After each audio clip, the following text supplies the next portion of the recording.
Welcome back. Boosting your brain power prowess is not only a goal of many adults, but a goal that moms and dads have for their children, especially as the little ones are heading back to school.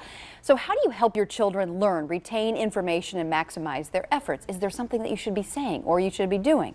We brought in the expert, Dr. Tracy Alloway, who is the Associate Professor and Graduate Program Director at the Psychology Department at UNF. She is also, you saw a second ago, the author of Training Your Brain for Dummies, which is available where most books are sold. I got mine on Amazon, so get it quick because it's a good read. Good to see you. Good to see you too, Casey. Thanks for being here. Okay, so let's talk about this. You say feedback for children at any age matters, and you say it's different between boys and girls. Yeah, it's really interesting. As a parent myself, you see that there's a real difference in how we give feedback to our children. With girls, we tend to praise them for who they are. Like, you're so smart, you're so clever, you're so awesome. And with boys, we tend to praise their effort, maybe because we want to encourage them to keep trying.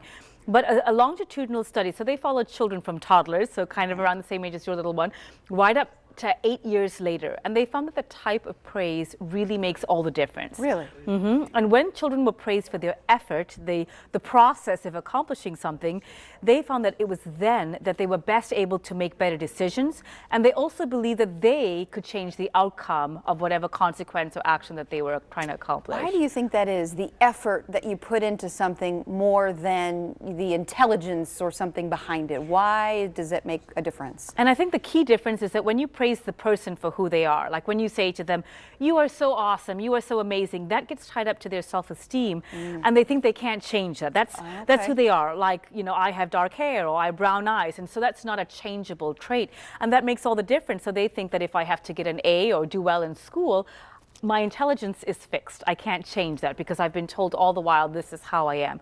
But if you tell them you tried really hard, I really love that effort you put into that, they see that that responsibility is onto what they do, not who they are. And children seek praise from their parents, whether some will admit it or not. It makes a big difference, right? If you're in tune to and saying, I appreciate your efforts were awesome, does that then make them want to try harder and put more effort into it because they want to then please their parents? We seek praise at any age. Even as adults, we want to be validated. I do too. I want my husband to just be like, you're the best ever. You're doing a great job. Yeah, okay. All right, good to know. Another thing you say, learn before bedtime. Why this? This is a great tip. And oftentimes we think that bedtime is, you just want to shut down, you're tired.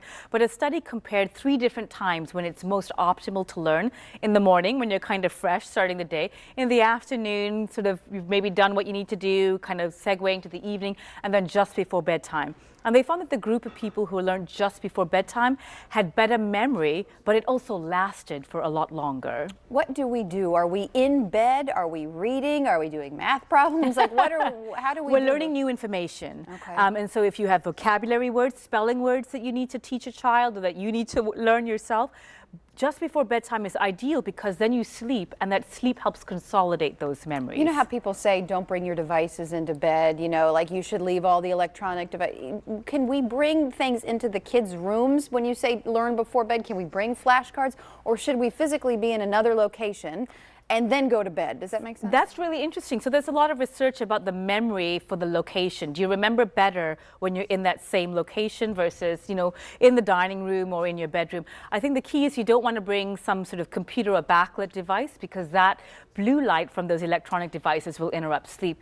But bring flashcards into the bedroom. Like, that doesn't matter as much. Okay. It's just that you want to do it just before bed and then lock it down with sleep to help keep those memories in. Okay. And was there a good time limit for how long before bed? Is it like 2 hours before bed, an hour? The kid's like, come on, let me go. Yeah, I definitely don't keep them up for 2 hours learning. Okay. But, even short bursts, especially for younger children, they learn best in short bursts. And that's another thing when I work a lot with parents and with schools, they think that we need that 1 hour solid time. But in fact, we see that they work best, a 10, 15-minute spurt max, give them a short break, and then, so just 10, 15 minutes before bed, quick review of their spelling, of vocabulary. There you go. Okay, good advice.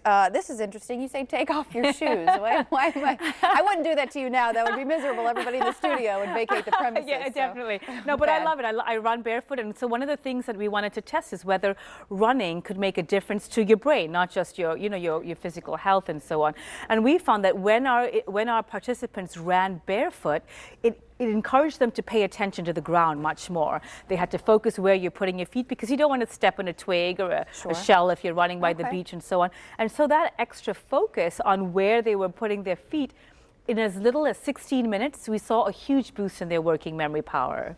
And it's just because are you multitasking essentially, because you're running, but you're also making sure that you're running in an area where you're not going to hurt yourself because you don't have your shoes to protect you? Yes, it's not so much multitasking, it's attention. So a lot of times when we run or when we're kind of doing something or even walking, we're tuning out. We don't want to think about the day. We want to kind of shut it all out. That's why I run. Right, exactly. But even if you find a patch of grass or a patch of sand, if you live near the beach, take off your shoes even if it's for a quarter mile or half a mile, because at that point you're engaging your brain. So you're getting two benefits. One, you're getting your blood flow in your front of the brain, the prefrontal cortex, which we know improves your memory functioning. And second of all, you're focusing your attention, and it's a mini workout for your brain, not just your physical ability. Good for kids and adults, right? Always, yeah. Okay. It's so good to see you. I mean, we could talk to you pretty much the entire show. But I love know being here. You got to go back to work. We appreciate it. Thank you, Dr. Alloway, for you. coming once again.